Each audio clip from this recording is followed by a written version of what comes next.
Hey, this is the Fight Nerd, and joining me now after Bellator 59 is Bellator CEO Bjorn Rebney. Bjorn, how are you today?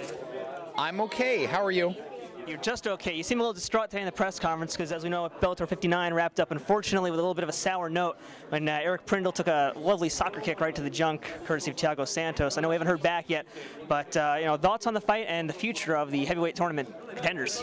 The heavyweight tournament going into tonight was great. It was electrifying, and there were a lot of big knockouts and finishes, and it was spectacular, and tonight didn't follow suit. One of the things you can always count on when guys enter the cage is that the unexpected is expected, and tonight was the unexpected, and it wasn't what I would have liked, and I don't think it's what Eric Prindle would have liked or what Thiago Santos would have liked, but it is what it is. It happens, and it's what makes it a sport and not theatrics. So it's unfortunate, but we'll get those two back in the cage in a few months, and they'll finish business.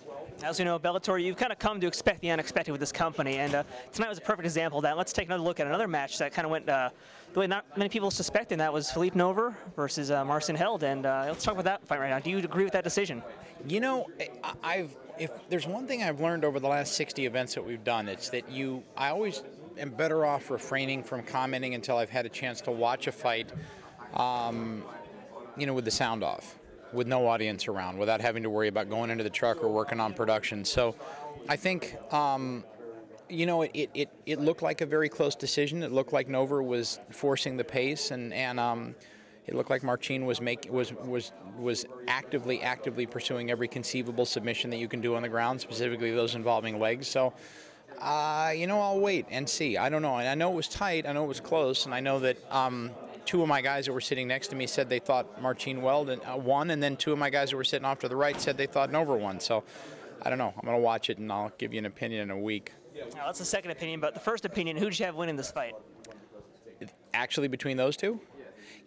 To be honest with you, that was the first fight out of the box, so I didn't see the entirety of the first round. I saw the second and the third, and I would have given the second and the third as a toss-up, one round each. So I didn't see the first because I was literally down at the truck watching the tees, rolling through production elements with the team as I typically am when the first fight goes into the cage. So didn't see it, but I would have given one round to one guy and one round to the other. So it depends on how you're a busy guy. We understand. Would have called the first? I don't know. But again, I watch, but I'm watching peripherally.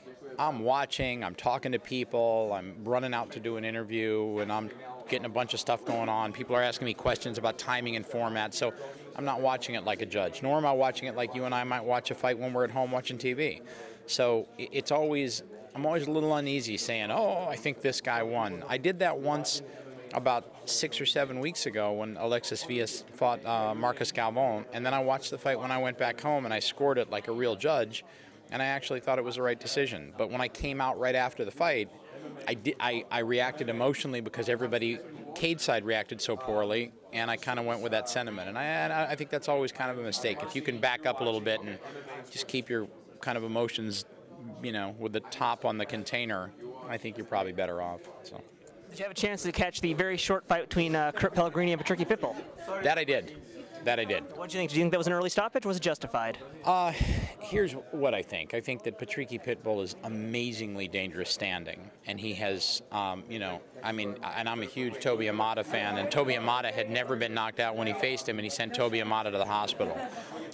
He took Razor Rob out of commission for 5 months out of the mixed martial arts game based on one overhand right. So I'm not going to argue with a referee that stops one of the most dangerous strikers at 155 pounds on earth from hitting a really, really good guy in the head repeatedly. So I'm just going to bank on the fact that he had a better view than I did, and he made the decision he made.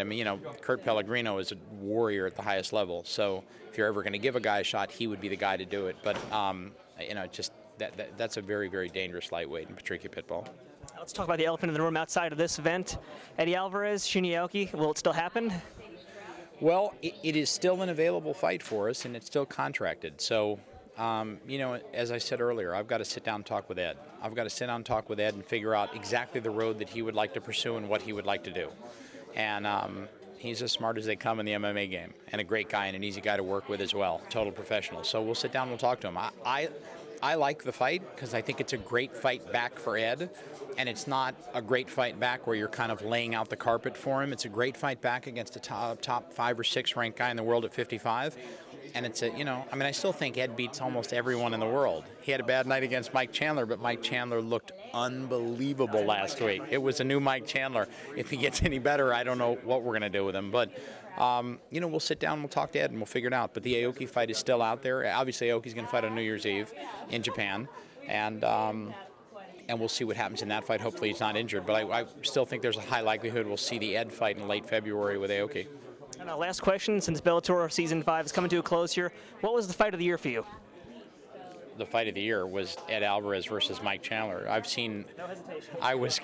I was counting last week on Saturday because I was going to go up to the press conference and I wanted to talk about the significance of the fight. And I figured that between the fights that we promoted and that I've been part of as the head of Bellator and the fights that I've watched as a fan with my buddies drinking beer and eating pizza, and the live events I've been to, I've probably seen over 1,000 fights in total. It's the best fight I've ever seen.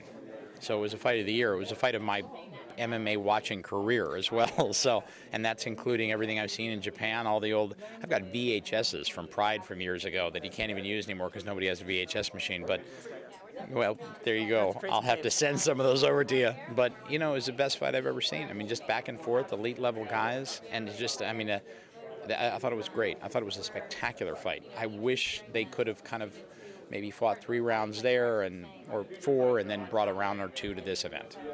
Would have been nice. Would have been a nicer end.